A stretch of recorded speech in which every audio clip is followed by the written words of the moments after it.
version of healing that looks productive, right? Journaling, reflecting, pushing through, doing the work. And then there's the truth. If your body doesn't feel safe, none of it sticks. You can understand all the patterns, you can name your triggers, you can even see your wounds clearly, but your system will still hold on to something because, in the end, healing doesn't happen in awareness alone, it happens in safety. We've all been taught to think of safety as something physical. Like examples like you're safe if no one is hurting you, you're safe if nothing is immediately threatening you. But your nervous system works differently. Your nervous system asks, am I allowed to relax in this situation? Is it safe to feel this? Will I be rejected if I show up fully? That's emotional safety. And here's the disconnect, because you can be physically safe, but emotionally braced. You can be physically safe and still feel tense, clenching the jaw, tight shoulders, anxious center.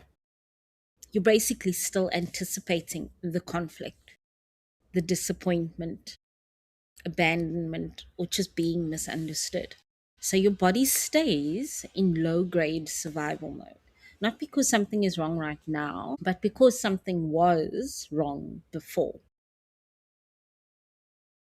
And this is where most people unknowingly block themselves, right? Urgency tends to hold healing.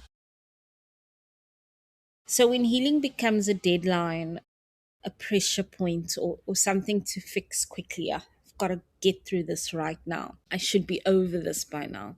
Why am I still reacting like this? It gets time bound, right? I need to get better. That sort of energy,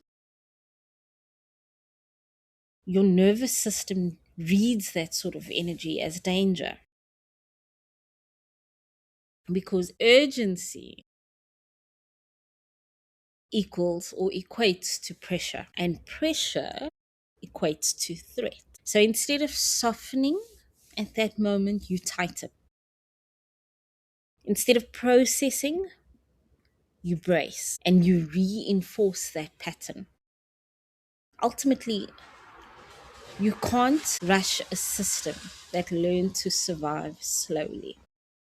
And we all tend to do that.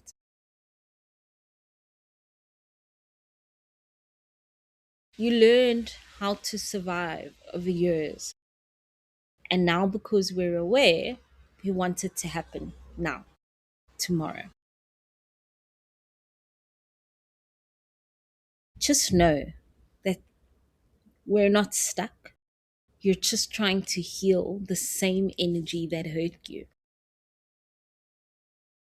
And it's in understanding that we can start creating some sort of safety, internal safety. Because external safety isn't always something that's in our control, but internal safety can be built.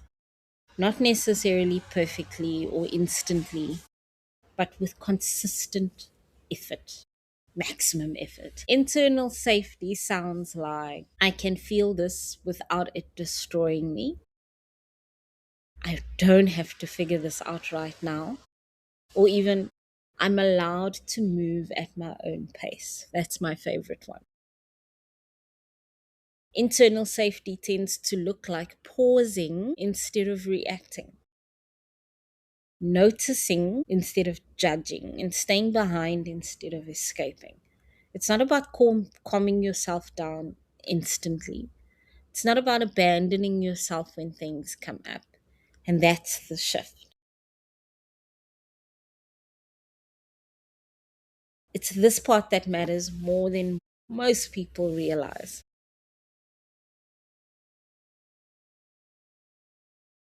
Another important point to take note of is We were never meant to regulate alone.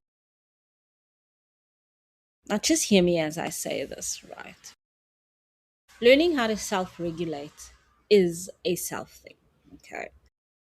It's understanding yourself better, it's knowing what your triggers are. But self regulation is just as important as co regulation.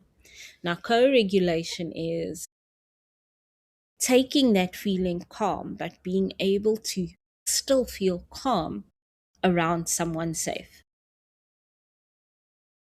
Being able to exhale in someone's presence, not having to explain everything in order to be understood. And if you didn't have that consistently, you may have learned hyper independence, emotional shutdown, self soothing, isolation. So now when people say, just regulate yourself, it feels like it means doing it alone again. But ultimately, real healing includes both. It is learning to self regulate, but it's also allowing yourself to be supported, because safety isn't something that you create, it's also something that you have to experience with others.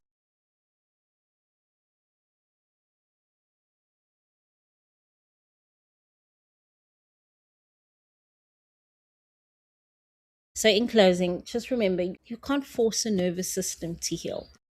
You can't logic yourself into letting go. You can't rush into trust.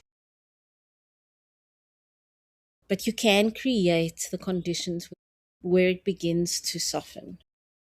And sometimes it just starts with something as simple as removing the pressure to be okay. So, beautiful souls, just remember you can't force the nervous system to heal. You can only help it feel safe enough to soften. Until next time.